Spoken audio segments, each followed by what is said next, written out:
Hello, this is Charlie B. Welcome to Preparing to Survive and Thrive Homestead. As you can see, what's in front of us is our locust tree. It's a black locust. It's beautifully bloomed out. The bees are loving it. What I want to go over with you today is the reality of my garden. When we started using this plot last year, it pretty much looked like this area right here, full of everything you can think of. Most of them are edible, but I'm not sure I want to live off of them. So what we've done this year, it did come up after the rains and stuff. It ended up looking just like this again. The thistles are unbelievable. And yes, I realize they're edible, but I don't want to live off of thistles. So what we ended up doing was weed eating everything down. We till it up. We need to go over this twice. The tiller's doing a great job getting most of it. But what doesn't get, it ends up being having to take a shovel and getting underneath the cow panels. What's really cool is I did leave everything kind of go to weed last year because it just overwhelmed me and I never got to it. But we have praying mantis cocoons on our cow panels. I cannot wait for them to hatch. Today I planted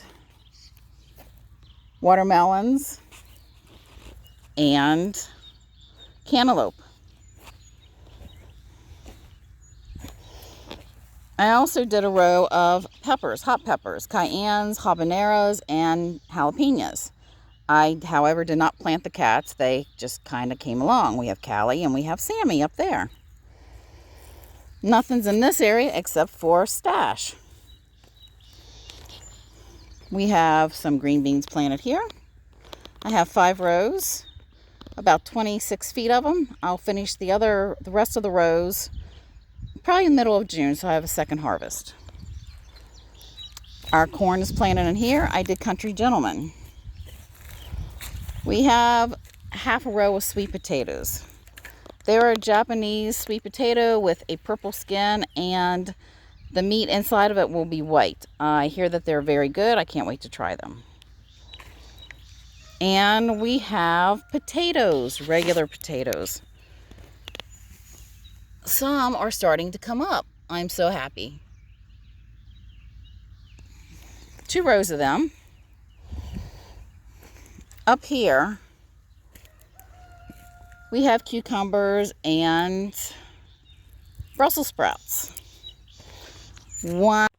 This row includes 1 spinach that finally came up. It's the first year that I've had any spinach germinate, so I'm going to probably let it go to seed and collect the seeds and use them out here. And we have some okra. We have peppers, sweet peppers, banana peppers, and we have cabbage. And apparently, if anybody didn't know this, but beer also grows in a garden or in a field from a farmer. Think about that one. We have tomatoes, beefsteak, some ox hearts, giant heart tomatoes, cabbages, more tomatoes. I have lettuce, and we actually had a volunteer lettuce come up, which is this one right here. It's totally different. Some things went to seed, everything overwhelmed me, so a lot of things went to seed, and we have them coming up now everywhere. And more tomatoes. Down through here we have onions planted. They have not come up as of yet. Can't wait for them to. And our permanent garden, which looked as bad as it did down in the other area, is now strawberries, asparagus, and Jerusalem artichokes. What the goal is to let the strawberries, Jerusalem artichokes, and asparagus all mingle together. The strawberries should be low enough that they should actually kill out the most of the weeds, along with the Jerusalem artichokes that are higher. So the reality of the garden area is, oh dear, I've got to do something different this year. I'm hoping to put black garden fabric down to keep the weeds down. However, we are on a very large slant. We don't have to terrace it, but it's definitely a slant. I should have named this the Slanted Homestead. So once I get all the weeds dug up and everything planted, I'll be putting down black fabric. We're still digging out rocks. My garden is a hot mess, but this is reality. And this is the reality of my garden at the moment. Please like, share, and subscribe. I'd like to hear your comments. I'd love to know what you're doing. Give me a yell. Hope to see you soon.